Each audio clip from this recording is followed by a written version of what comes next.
All right, music fans, welcome back. Harmless Dave back again, talking about real music in real time for a few real people just like you, just like me.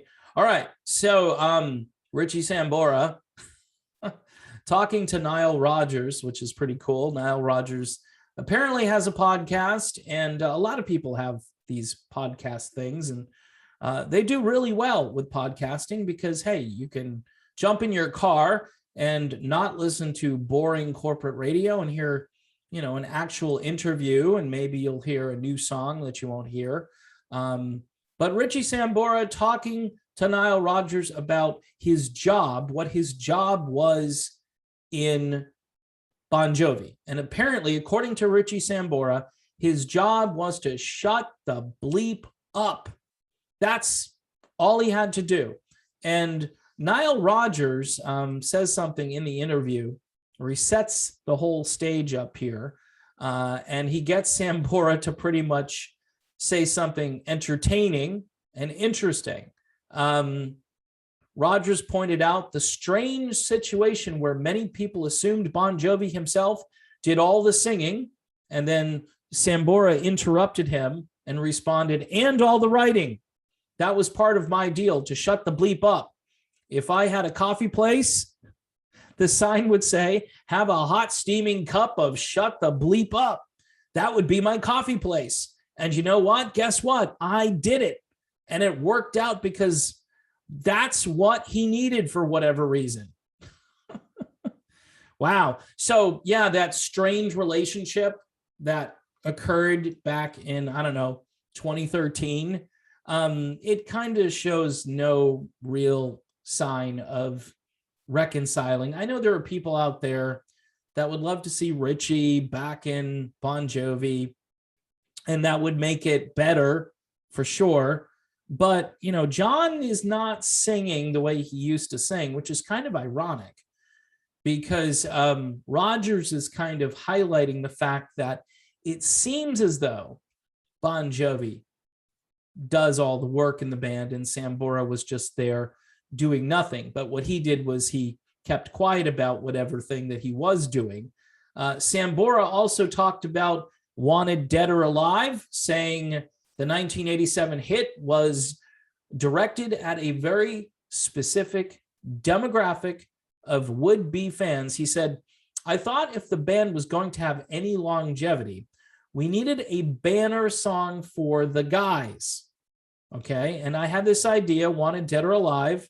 He says, "I got stoned one day and was sitting in my mother's basement waiting for John to bring me a pizza so we could get going. And I came up with that riff and I went, well, that's pretty easy. And it's a very simple riff," Sambora added. "It seems like it's hard to play. It's not hard to play at all. And it made girls able to bring their husbands and their boyfriends it didn't feel like they had to go and hide someplace." So he's basically saying that the band lacked the appropriate testosterone in their catalog. Yes and no. I'm probably in that camp that does really like Wanted Dead or Alive, and it does kind of sound like a cowboy tune. And by the way, John Bon Jovi would later do Blaze of Glory on his own, which is kind of stealing or plagiarizing from Wanted Dead or Alive, and he did quite well with that song. And, metal, or this kind of hybrid hair metal meets cowboy rock, that thing was happening. Poison was into that for a while. Bret Michaels, he was doing that stuff. And, it's kind of cool because it keeps kind of one foot into the metal stuff or the hard rock stuff. And then all your country music fans are like, hey, this is pretty good too. It was a cool hybrid format, which lasted, 2 or 3 years, maybe. It could have been a much longer and more important sort of transition from the glam metal of the 80s into a more organic or Americana type of music. Of course, we didn't see that happen because the Darkness closed in 1991 and grunge became a big deal. And so that was kind of the end of Bon Jovi and a number of other bands. But it appears that Richie Sambora is comfortable making fun of his role in Bon Jovi, and it doesn't appear that these two guys are going to be getting together in a band anytime soon. And that's probably for the best, right?